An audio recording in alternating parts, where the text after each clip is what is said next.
तो master stroke में आज हम सबसे पहले महाराष्ट्र के रायगढ़ में मिली एक संदिग्ध बोट की बात करेंगे और आपको यह बताने की कोशिश करेंगे कि मुंबई से सटे इलाकों से संदिग्ध बोट जब मिलती है तो डर क्यों लगता है। हम आपको बताएंगे कि समंदर के रास्ते आतंकी हमलों का मुंबई से कनेक्शन क्या है और क्यों है। लेकिन सबसे पहले इस बोट से जुड़े हुए कुछ अपडेट्स आप तक पहुंचा देती हैं। रायगढ़ में संदिग्ध बोट मिलने के बाद मुंबई में हाई अलर्ट जारी कर दिया गया है। मुंबई में नाकाबंदी करके जांच की जा रही है। रायगढ़ के जो कलेक्टर है उन्होंने नागरिकों से किसी भी अफवाह पर विश्वास ना करने के लिए कहा है।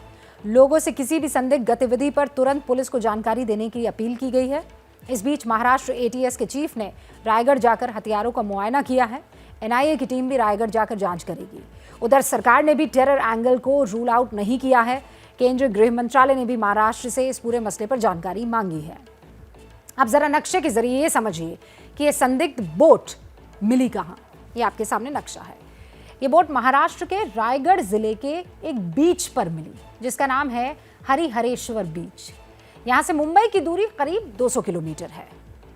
अब इस बोट से जुड़ी बाकी जानकारियां भी आपको दे दें हम। बोट के अंदर एक हथियारों का बक्सा मिला है और इस बक्से में 3 AK-47 राइफल्स, 248 गोलियां मिली है। बोट में कोई भी सवार नहीं था। लोकल्स जो वहां पर हैं, स्थानीय लोग, उन्होंने संदिग्ध बोट की जानकारी पुलिस को दी। बोट का नाम है माय लेडी हैन। एक ऑस्ट्रेलियन महिला हैना इस बोट की मालकिन है। महिला के पति जेम्स हर्बॉट इस बोट के कप्तान थे। अब सवाल यह है कि ऑस्ट्रेलिया से ये बोट आ कैसे गई, या ये बोट कहां से आई थी। महाराष्ट्र सरकार के मुताबिक बोट ओमान से यूरोप जा रही थी, लेकिन अरब सागर में खराब हो गई। ये घटना 26 जून 2022 की है, यानी आज से करीब 2 महीने पहले की। बोट खराब होने के बाद क्रू ने डिस्ट्रेस कॉल किया जो इस पर सवार थे और कोरियन नेवी ने उन्हें रेस्क्यू भी कर दिया। कोरियन नेवी ने बोट में सवार 4 लोगों को रेस्क्यू किया और उसके बाद उन्हें ओमान को सुपुर्द कर दिया। लेकिन इनकी बोट हाई टाइड में फंस गई और उसे टो नहीं किया जा सका, यानी रस्सी के सहारे उसे आगे नहीं लाया जा सका। इसकी वजह से ये बोट समंदर में बहती हुई 2 महीने के बाद रायगढ़ के इस बीच पर पहुंच गई।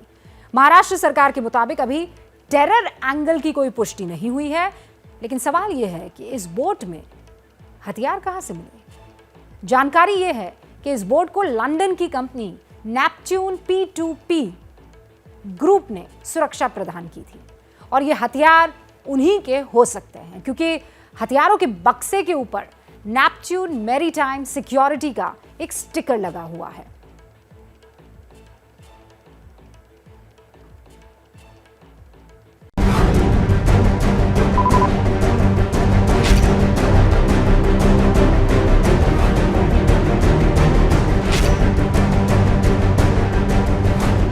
यही है वो संदिग्ध बोट जो आज रायगढ़ के समुद्री तट से पकड़ी गई है।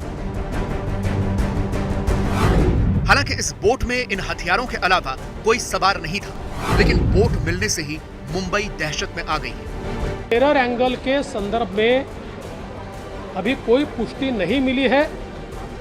अभी तक जो जानकारी मिली है उस जानकारी के अनुसार ये ड्रिफ्ट होकर ये बोट आई है, किंतु ऐसे मसलों में कोई भी एंगल हम कभी रूल आउट नहीं करते। उसकी पूरी तफ्तीश हम करते रहेंगे। उस प्राथमिक जानकारी में अभी तक इसका कोई ऐसा एंगल दिखाई नहीं पड़ा। देवेंद्र फडणवीस के इस बयान में चिंता इसलिए है क्योंकि उन्हें पता है कि मुंबई पर इसी समंदर के रास्ते 2 हमले हो चुके हैं।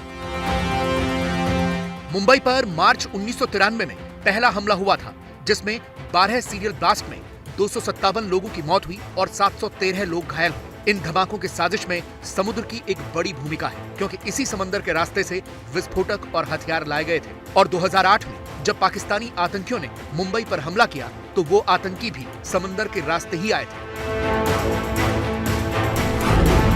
यानी मुंबई को दहलाने के लिए आतंकवादी इसी समुद्र का इस्तेमाल करते हैं। और आपको जानकर हैरानी होगी कि 1993 के बम धमाकों के लिए जो विस्फोटक लाया गया था वो इसी रायगढ़ में उतारा गया जहां आज ये संदिग्ध बोट मिली है।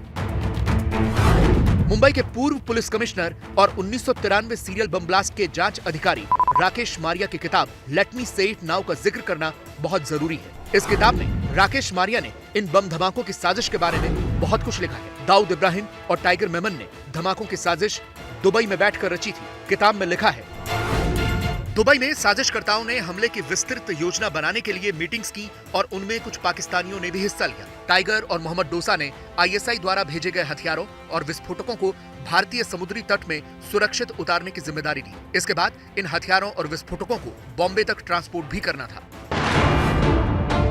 1993 में बम धमाकों के लिए जो आरडीएक्स और विस्फोटक आया था वो इसी रायगढ़ में उतारा गया था, जहां आज ये संदिग्ध बोट मिली है। राकेश मारिया की किताब में लिखा है, पश्चिमी समुद्र तट पर आईएसआई द्वारा भारी मात्रा में विस्फोटक और हथियार पहुंचाए गए। पहली खेप 9 जनवरी 1993 को रायगढ़ जिले के दीघी गांव में उतारी गई। ये खेप उतारने का जिम्मा मोहम्मद डोसा का था, जिसने अपने सहयोगी मैकेनिक चाचा और उत्तम पोटदार की मदद ली। कोई समस्या न आए इसलिए मोहम्मद डोसा और मैकेनिक चाचा पनवेल के होटल पर्शियन दरबार में कस्टम अधिकारियों से मिले। इसके बाद विस्फोटकों को उतारने में 23 लोग लगे, जिनमें कुछ देशद्रोही कस्टम अधिकारी और पुलिस वाले भी शामिल थे। 1993 में दाऊद ने पूरी मुंबई को दहलाने का प्लान बनाया था, इसलिए इतना बारूद काफी नहीं था, इसीलिए विस्फोटकों की एक और खेप उतारी गई। राकेश मारिया की इस किताब में आगे लिखा है, 2 से 8 फरवरी 1993 को रायगढ़ के श्रीवर्धन तालुका के शेखाड़ी तट पर 2 और खेप उतारी गई। इन्हें उतारने की जिम्मेदारी दाऊद और टाइगर मेमन ने अपने कुछ एजेंट्स को दी, जिनका नाम था दाऊद टकलिया, दादा भाई पारकर और रहीम लॉन्ड्रीवाला। इन खेप को उतारने के लिए टाइगर 2 फरवरी को अलीबाग के होटल बिग स्प्लैश में कस्टम अधिकारियों से मिला। कुल मिलाकर इस लैंडिंग में 50 लोग शामिल थे। यानी 1993 में विस्फोटकों की दोनों ही खेप इसी रायगढ़ जिले में उतारी गई थी और जिस जगह पर तब ये विस्फोटक उतारे गए थे वो आज मिली संदिग्ध नाव की जगह से ज्यादा दूर भी नहीं है। देखिए, आज ये संदिग्ध नाव रायगढ़ के हरिहरेश्वर बीच पर मिली है, जबकि राकेश मारिया की किताब के मुताबिक 1993 में विस्फोटकों की पहली खेप इसी रायगढ़ के दीघी गांव में उतारी गई थी, जहां से हरिहरेश्वर बीच की दूरी सिर्फ 46 किलोमीटर है।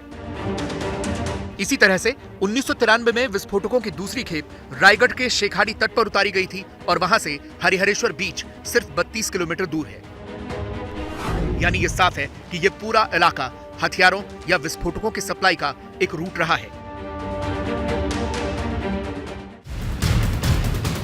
शुरुआती जांच में महाराष्ट्र सरकार आतंकी एंगल न मान रही हो, लेकिन भारत की समुद्री सुरक्षा पर बड़ा सवाल तो जरूर खड़ा होता है, क्योंकि ओमान के समुद्री तट से ये बोट तैरते तैरते भारत तक आ गई और इस पर किसी की भी नजर नहीं पड़ी। इस घटना की वजह से एक बार फिर से समुद्री सुरक्षा पर सवाल खड़े होने लगे हैं।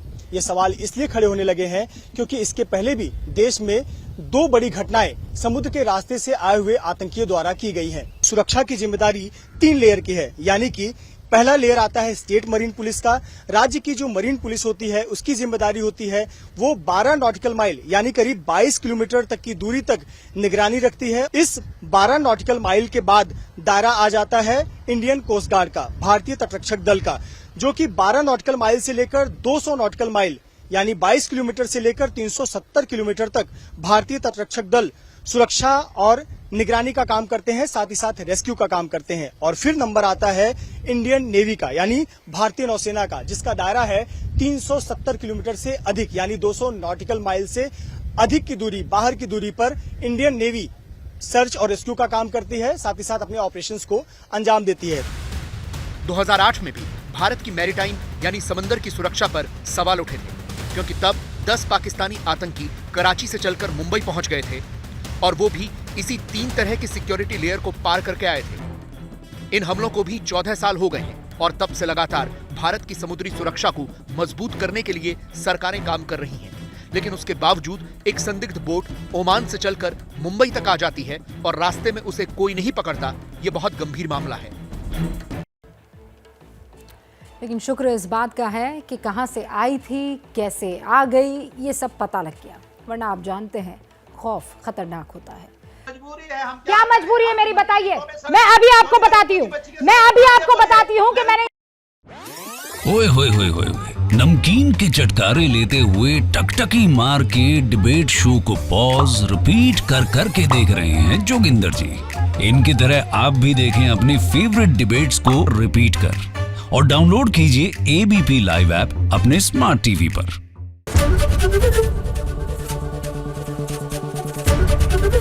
एबीपी न्यूज आपको रखे आगे।